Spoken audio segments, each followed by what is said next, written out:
So, in just a few short verses, this is chapter 1 of Mark.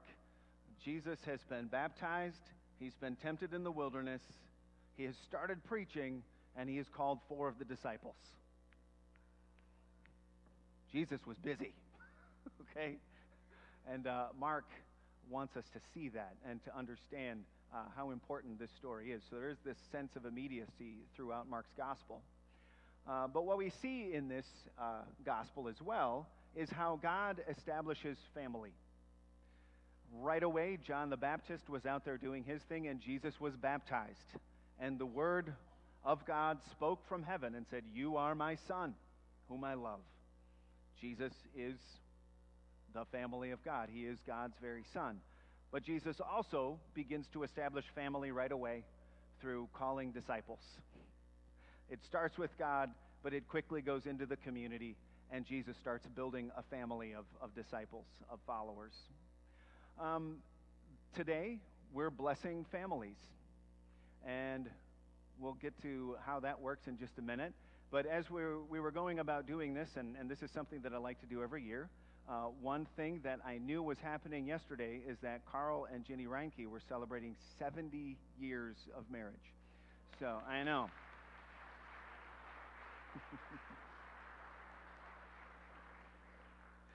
And yes, Jenny, I do see you sitting right there in the middle of the group.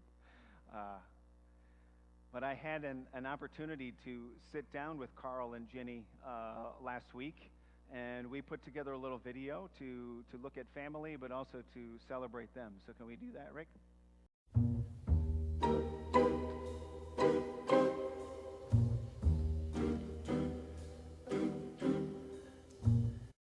Where did you guys meet?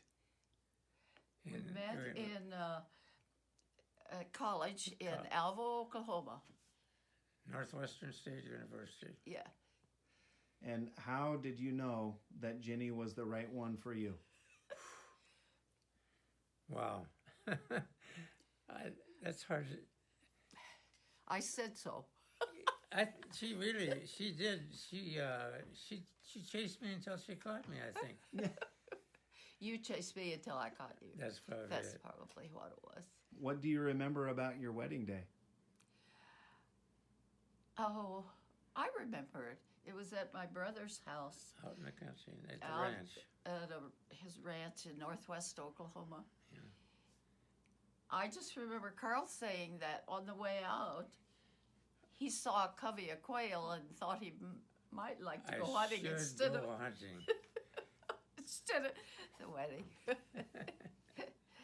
What are some things that you have done throughout your marriage to keep your relationship strong? The church family has been good to us.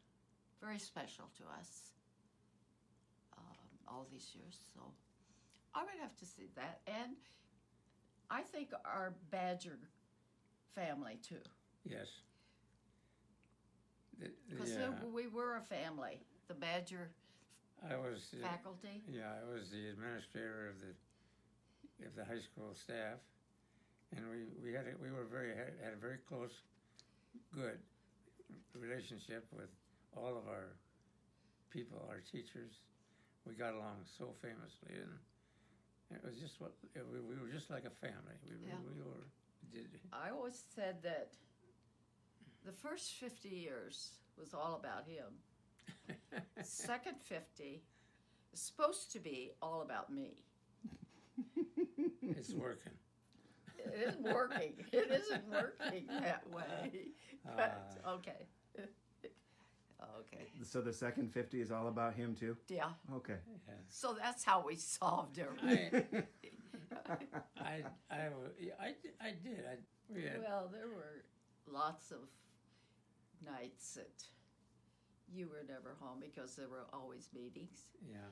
And then when you became superintendent, you had 2 boards that you had to I had 2 deal school with. boards I worked with. So that took another night. Yeah. But so they'll say, Mom raised us. Well, it sounds like it was a team effort. Oh, yeah. Oh, yes. Oh, yeah. Oh, how does a marriage last 70 years? like I told you this morning, I have no idea. I think- So that's who would know? I never even gave I it. mean, what would you? Never even gave it a thought. No, It just, we didn't give it a thought. We just did it. We did it. We had, there were, there's things come up. We had questions about it with each other, But but we had we problems. always We always solved them some way. solved them. Yeah. Oh, jeez. Okay. It's so important to make someone happy. Make just one someone happy. Make just one heart-to-heart you. You sing to.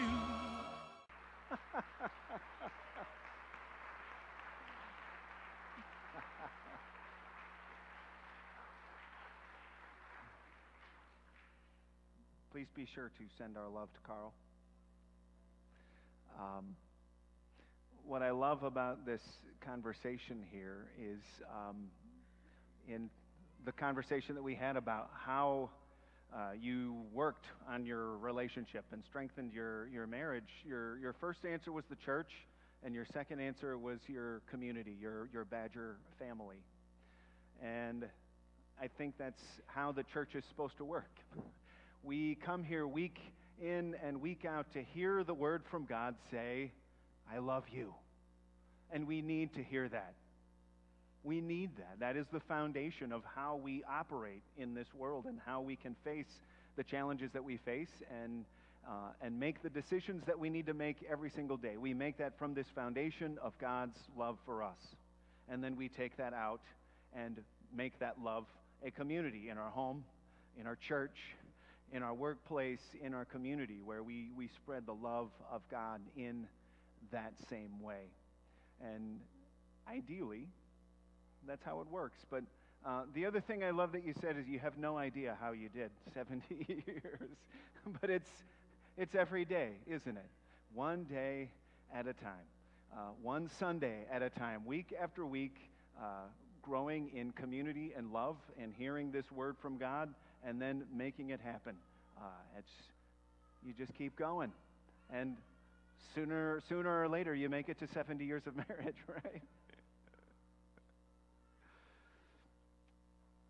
That's the power of the gospel, is in founding us and grounding us so securely in love that how many loads of laundry, meals, off to work, and hey, honey, I'm home, and how many of those accumulate in 70 years? Well, it's one day at a time. You just keep going and just keep loving, and whenever the challenges come up, you just keep loving and finding out the way to get through it, and you just keep going.